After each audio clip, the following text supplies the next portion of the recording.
Praise the Lord. ജീവജലത്തിൻ്റെ പുതിയൊരു എപ്പിസോഡിലേക്ക് ലോകമെമ്പാടുമുള്ള ദൈവമക്കൾക്ക് വേഗം വരുന്നവനായ യേശുക്രിസ്തുവിൻ്റെ അതിപരിശുദ്ധ നാമത്തിൽ സ്നേഹ വന്ദനം. ഇന്ന് 2024 ഓഗസ്റ്റ് മാസം 8-ാം തീയതി വ്യാഴാഴ്ച. സ്വർഗത്തിലെ ദൈവത്തിൻ്റെ വലിയ കൃപയാൽ നാം ഏവരും ഒരു പുതുദിനത്തിലേക്ക് പ്രവേശിച്ചിരിക്കുന്നു.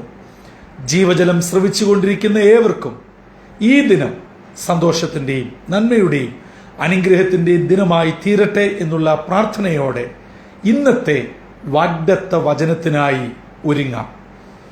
ഇന്ന് ജീവജലത്തിൽ കൂടി പ്രോമിസ് വേഴ്സായി നമുക്ക് ലഭിച്ചിരിക്കുന്നത് അപ്പോസ്തലനായ വിശുദ്ധ പൗലോസ് റോമർക്കെഴുതിയ ലേഖനം 8-ാം അധ്യായം 15-ാം വാക്യം. റോമൻസ് ചാപ്റ്റർ 8 വേഴ്സ് 15 നാം ഇപ്രകാരം വായിക്കുന്നു: നിങ്ങൾ പിന്നെയും ഭയപ്പെടേണ്ടതിന് ദാസ്യത്തിന്റെ ആത്മാവിനെ അല്ല, നാം അബ്ബാ പിതാവേ എന്ന് വിളിക്കുന്ന പുത്രത്വ ആത്മാവിനെ അത്രേ പ്രാപിച്ചത്. ലേഖനങ്ങളിൽ മനസ്സിലാക്കുവാനും ഗ്രഹിക്കുവാനും ഗഹനമേറിയതാണ് റോമാലേഖനം എന്ന് പഠിതാക്കളുടെ ഇടയിൽ പൊതുവെ ഒരു ചൊല്ലുണ്ട്. എന്തു തന്നെയാണെങ്കിലും വളരെ വ്യക്തമായി യേശുക്രിസ്തുവിനെ വരച്ചു കാട്ടിയിരിക്കുന്ന ധന്യമായ ഒരു ലേഖനം തന്നെയാണ് റോമാ ലേഖനം. 8-ാം അധ്യായം ആരംഭിക്കുന്നത് ഇപ്പോൾ ക്രിസ്തു യേശുവിലുള്ളവർക്ക് ഒരു ശിക്ഷാവിധിയുമില്ല. 8-ാം അധ്യായത്തിന്റെ പ്രധാനപ്പെട്ട പ്രമേയം 2 കാര്യങ്ങളാണ്. ഒന്ന്, ദൈവത്തിനുള്ളവർ അഥവാ ദൈവത്തിന്റെ ആത്മാവിൽ ജീവിക്കുന്നവർ. 2, ജഡത്തിൽ ഉള്ളവർ അഥവാ പിശാചിന്റെ ദുരാത്മാവിനാൽ നടത്തപ്പെടുന്നവർ. അങ്ങനെ ദൈവത്തിന്റെ ആത്മാവും ജഡത്തിന്റെ അഥവാ പിശാചിന്റെ ആത്മാവിനാലും നടത്തപ്പെടുന്നതിന്റെ വ്യത്യാസങ്ങൾ, വ്യത്യസ്ത അനുഭവങ്ങൾ ഈ ലേഖനത്തിൽ പറഞ്ഞിട്ട് ഇന്നത്തെ വാഗ്ദത്ത വചനത്തിൽ പറയുകയാണ്: നാം പിന്നെയും ഭയപ്പെട്ട് കഴിയേണ്ടവരല്ല. നാം ഭയപ്പെട്ട് കഴിയുവാൻ ദാസ്യത്തിന്റെ ആത്മാവിനെ അല്ല നമുക്ക് ലഭിച്ചിരിക്കുന്നത്. ദാസ്യത്തിന്റെ ആത്മാവെന്ന് പറയുമ്പോൾ നമുക്കറിയാം, ഒരു ദാസന് അഥവാ ദാസിക്ക് യജമാനനെ നിശ്ചയമായും ഭയപ്പെട്ടേ കീഴ്പ്പെട്ടേ മതിയാവുകയുള്ളൂ.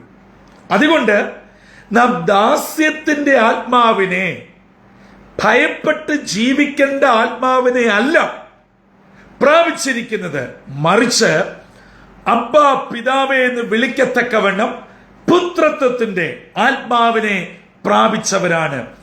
സകലത്തിന്മേലും അധികാരമുള്ള, ശക്തിയുള്ള, സകലത്തിനും കാരണഭൂതനായ അബ്ബാ പിതാവേ എന്ന് വിളിക്കുവാൻ അവകാശവും അധികാരവുമുള്ള പുത്രത്വത്തിന്റെ ആത്മാവിനെ പ്രാപിച്ചവരാണ് ഞാനും നിങ്ങളും.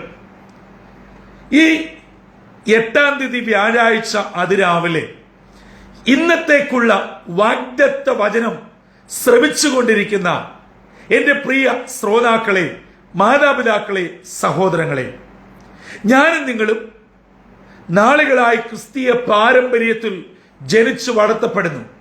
സഭ ഏതുമായിക്കൊള്ളട്ടെ, കുടുംബം ഏതുമായിക്കൊള്ളട്ടെ, ആത്മീയ പാരമ്പര്യത്തിലാണ് നാം ജീവിക്കുന്നത്. പക്ഷേ ഒരു വിധത്തിൽ അല്ലെങ്കിൽ മറ്റൊരു വിധത്തിൽ, അറിഞ്ഞോ അറിയാതെയോ, ഇപ്പോഴും ദാസ്യത്തിന്റെ ആത്മാവിനാൽ കുടുങ്ങിക്കിടക്കുകയാണ്. നിങ്ങൾ എത്ര പേർ എന്നോട് യോജിക്കും എന്ന് എനിക്ക് അറിയുകയില്ല. പക്ഷേ ഇതാണ് ഫാക്ട്, ഇതാണ് സത്യം എന്നത് തിരസ്കരിക്കുവാനും കഴിയുകയില്ല. നിങ്ങളൊന്ന് ചിന്തിച്ചാട്ട്, നമുക്ക് എന്തിനോടാണ് ഭയമില്ലാത്തത്? എന്തിനെയാണ് പേടിയില്ലാത്തത്? എല്ലാത്തിനോടും ഭയമാണ്, എല്ലാത്തിനെയും പേടിയാണ്. പക്ഷേ പറയുമ്പോൾ സ്വർഗത്തിലോട്ട് പോകുവാൻ റെഡിയായിരിക്കുന്നവരാണ്. കർത്താവിന്റെ മണവാട്ടിയായി വലഭാഗെ ഇരിക്കുവാൻ സർവ്വത സന്നദ്ധരായിരിക്കുകയാണ്. പക്ഷേ ഇപ്പോഴും ഭയചകിതരായി ദാസ്യത്തിന്റെ ആത്മാവിന് കീഴ്പ്പെട്ട് കഴിയുകയാണ്. എന്നെ കേൾക്കുന്ന ദൈവമക്കളെ, ഒരു ക്രിസ്തീയ ജീവിതം, ഒരു വിശ്വാസിയുടെ ജീവിതം പോർക്കളമാണ്, പോരിന്റെ അനുഭവമാണ്. നിശ്ചയമായും പിശാചിനോട് മല്ലടിക്കുന്ന ദ്വന്ദ്വയുദ്ധങ്ങളും പൊതുയുദ്ധങ്ങളും ഒക്കെയുണ്ട്. ഇവിടെ ഞാനും നിങ്ങളും ഭയപ്പെടേണ്ടവരല്ല, പകച്ചു നിൽക്കേണ്ടവരല്ല.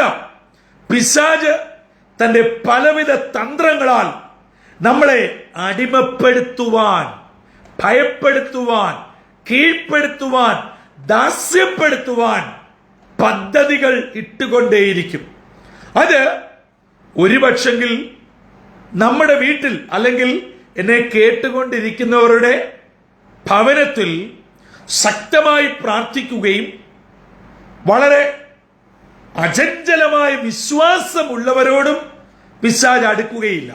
കാരണം അടുത്തിട്ട് കാര്യമില്ല. പക്ഷെ വീട്ടിൽ വിശ്വാസമുണ്ടെന്ന് പറയുകയും അനേക കാര്യങ്ങളിൽ വിശ്വാസത്തെക്കാൾ അവിശ്വാസവും ആചാരവും അനാചാരവും ഭയവും ഒക്കെ ഉള്ളവരെ പിശാച് പല വിധത്തിൽ കീഴ്പ്പെടുത്തും. അവരുടെ വാക്കുകൾ, അവരുടെ പ്രവൃത്തികൾ, അവരുടെ നോട്ടം, ഇതൊക്കെ പിശാച് കീഴ്പ്പെടുത്തി അവരെ ഭയപ്പെടുത്തിക്കൊണ്ടിരിക്കും. അങ്ങനെ അവരിൽ കൂടെ ആ വീടിന്റെ സന്തോഷം, സ്വസ്ഥത, സമാധാനം, ദൈവകൃപ പിശാച് കളയുവാൻ ശ്രമിക്കും. എന്നെ കേൾക്കുന്നവരിൽ ആരെങ്കിലും ഇങ്ങനെ ഏതെങ്കിലും ഭവനത്തിൽ ഈ അവസ്ഥയുണ്ടോ? ഉണ്ടെങ്കിൽ കരുതിക്കൊള്ളണം. ആർക്കാണത്? അവർ ഈ നിലയിൽ പിശാചിന്റെ കയ്യിലെ ഒരു ആയുധമാണ്. അതുകൊണ്ട് ഇന്ന് ഈ ദൈവജനം കേൾക്കുമ്പോൾ പോ പിശാചെ എന്ന് പറഞ്ഞ് പിശാചിനെ ആട്ടി ഓടിച്ചിട്ട് ഉറച്ചു നിന്ന് ധൈര്യത്തോടെ ഇന്നത്തെ വാഗ്ദത്ത വചനം ഉച്ചത്തിൽ വിളിച്ചു പറയണം. ഞാൻ പിന്നെയും ഭയപ്പെടേണ്ടതിന് ദാസ്യത്തിന്റെ ആത്മാവിനെ അല്ല എന്നിൽ പകർന്നിരിക്കുന്നത്, മറിച്ച് അബ്ബാ പിതാവേ എന്ന് വിളിക്കുന്ന പുത്രത്വത്തിന്റെ, അതെ, മക്കളെങ്കിലോ അവകാശികളും ക്രിസ്തുവിൽ കൂട്ടവകാശികളുമാണ്. പുത്രത്വത്തിന്റെ അപ്പ എന്ന് വിളിക്കുവാൻ അവകാശവും അധികാരമുള്ള ഒരു മകനാണ് ഞാൻ. എനിക്ക് പിന്നെ വേറെ ആരെയും പേടിക്കണ്ട. പിശാചേ, നിന്റെ തന്ത്രങ്ങൾ എന്റെ ഭവനത്തിൽ ഫലിക്കുകയില്ല.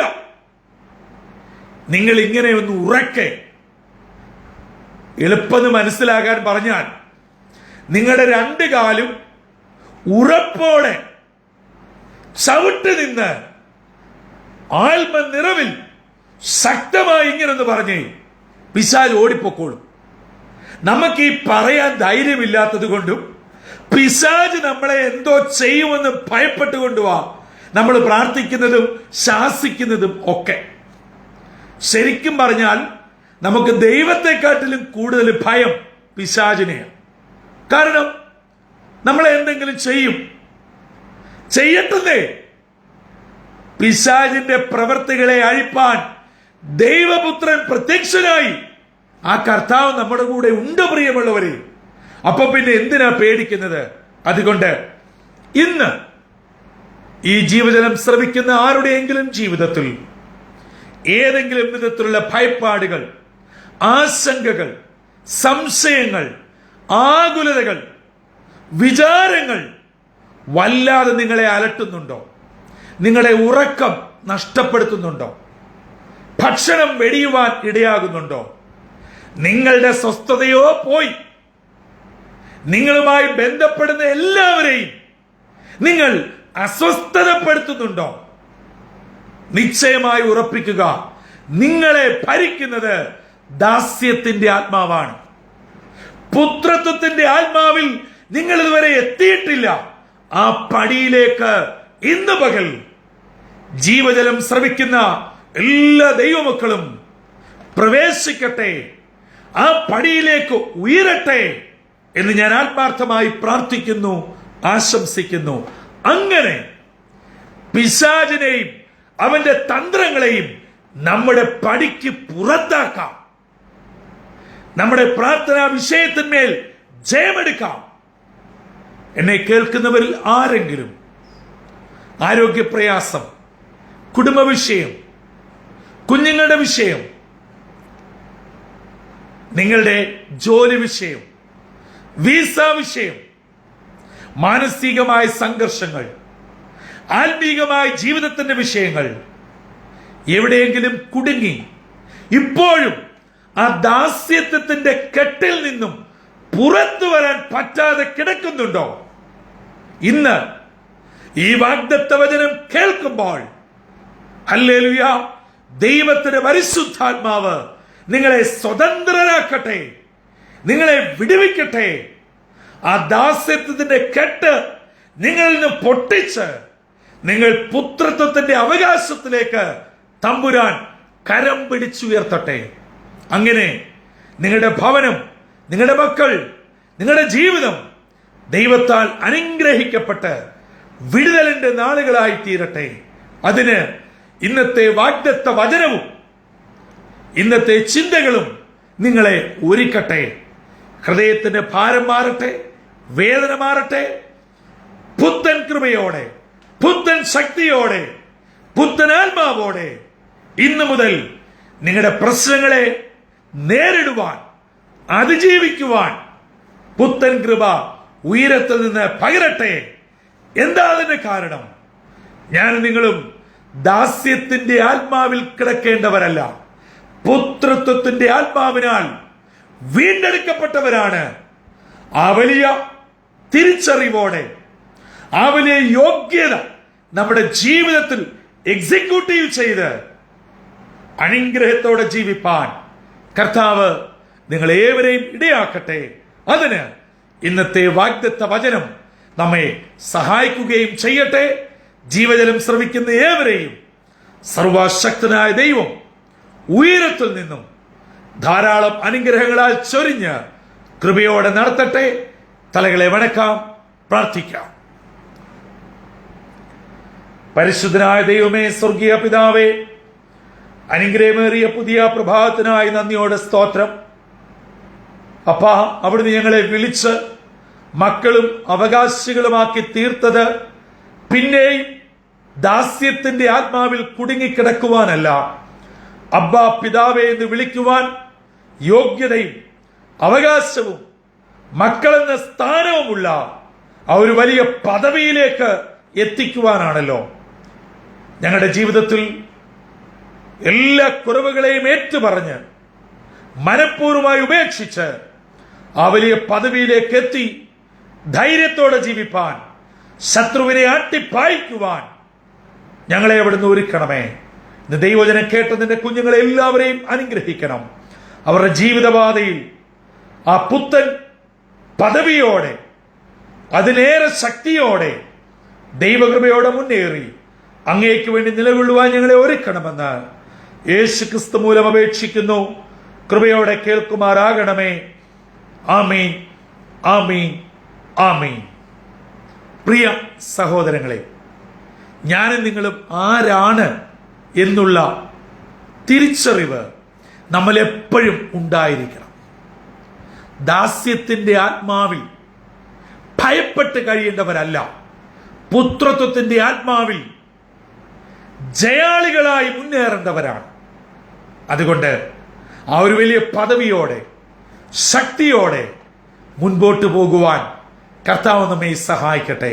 ഇന്നത്തെ ദിനം ജീവജലം ശ്രവിക്കുന്ന ഏവരെയും സർവകൃപാലുവായ ദൈവം എല്ലാ അർത്ഥത്തിലും അനുഗ്രഹിച്ച് തന്റെ കൃപയാൽ വഴി നടത്തട്ടെ.